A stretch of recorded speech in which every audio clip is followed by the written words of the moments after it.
Have you ever, like, woken up from a dream that was just so intense and emotionally exhausting that it literally took you a few minutes to remember who you were? Oh, yeah, like staring at the ceiling in a panic. Exactly. You wake up, your heart is pounding, maybe you're sweating, and you are totally wrapped up in whatever high-stakes drama your brain just made up. Right. But then, by lunchtime, you've completely stopped caring about the events of that dream. You aren't stressed about the monster chasing you or that test you forgot to study for simply because your brain knows it wasn't real. It Yeah. just vanished. Yeah, the human mind is it's incredibly adept at manufacturing absolute panic or profound joy in a dream state. Right. Because your emotional center is just firing on all cylinders, Yeah. while your logic center is kind of dormant. Right. To your nervous system, the threat is entirely real in that moment. But once you wake up, you contextualize it, and all that intense emotional investment just, well, evaporates. Well, we are applying that exact waking up mindset to your entire life for this deep dive.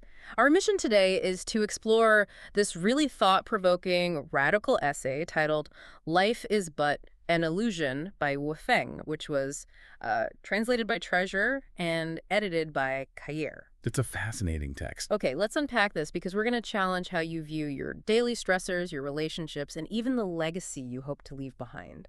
Yeah, the author is basically presenting a framework where letting go of this heavy, fixed reality of life might actually be the ultimate shortcut to joy. Which sounds great, but to even approach this, we have to grasp what he actually means by an illusion. Because, when I hear illusion, I immediately think of, like, a magician on stage or a mirage in the desert. Right, right. The text uses a much stricter definition. It does, yeah. An illusion, in this specific philosophical framework, it's not just a mirage. It applies to absolutely all phenomena that arise, stay for a bit, and then disappear. Wow. Everything. Everything. The nature of the object doesn't really matter. If it has a beginning and an end, it is an illusion. From like a flash in the pan to cells, microbes, fungi, even things we make. Like computer games and online photos? Exactly. Movies, TV shows, they all emerge and vanish, so they are illusions. And the essay uses this brilliant thought experiment to test this logic. Oh, the 100-year dream. Yes. Imagine you go to sleep and dream continuously for 100 years.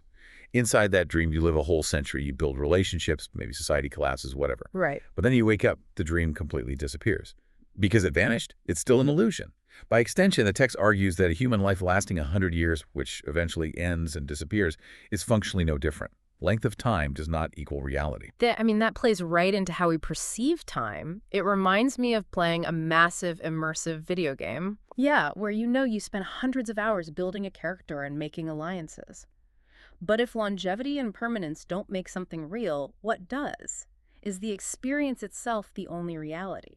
Because if the game developer says the server is permanently shutting down and deleting all saves on Friday, you play completely differently.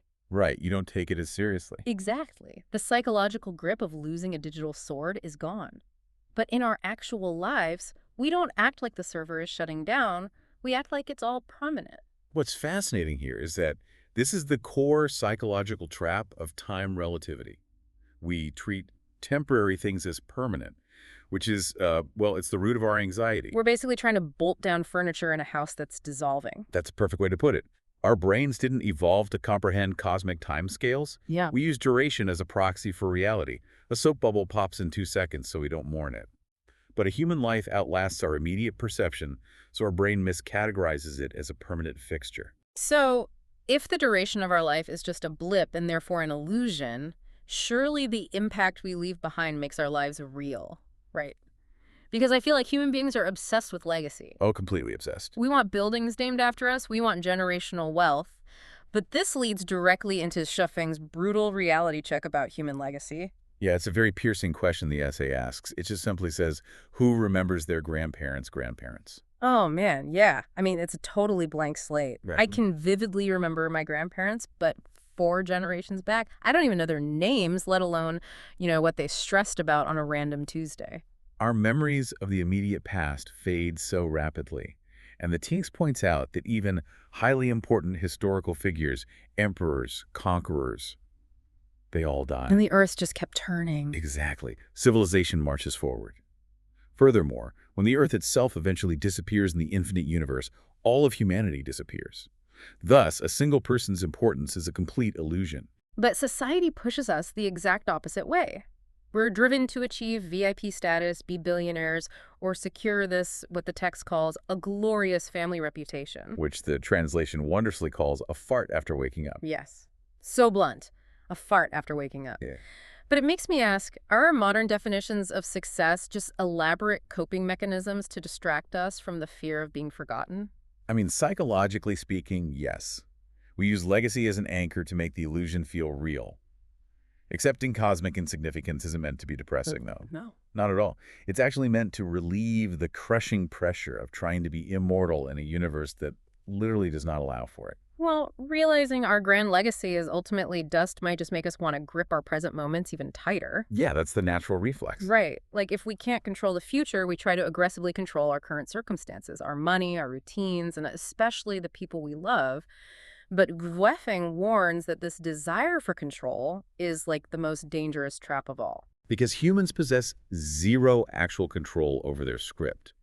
The text argues that no one in history has been powerful enough to control everything. Because if they could, they'd have boundless fortunes and live forever. Exactly. Man is merely a grain of sand in a sandstorm or a drop of water in the sea. But we constantly fight this by holding on to things, property, power, status. And romantic attachment, which is where the text gets really specific and kind of controversial. Oh, definitely. It quotes this saying, "Ask the mortal world what love is. It drives one mad to death." It basically calls affection the most terrible trap in life. And so Feng suggests it's better to live as a beau or a dandy rather than get bogged down by heavy affection.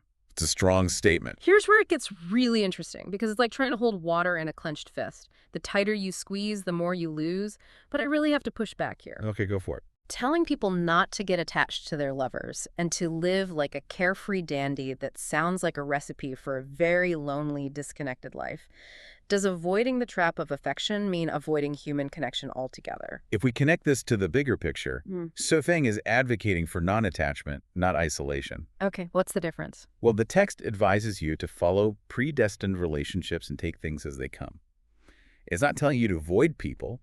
The trap of affection happens when connection turns into a desperate need to possess someone. Oh, I see. What is genuinely yours won't escape. What isn't, you cannot keep. You experience the relationship deeply in the present moment, but you drop the anxiety of trying to force it into permanence. Right. So we cannot control our historical legacy, and we cannot force our relationships or fortunes. In modern society, I feel like the final frontier of control is our physical bodies. Oh, absolutely. The biohacking, the skincare. Yeah.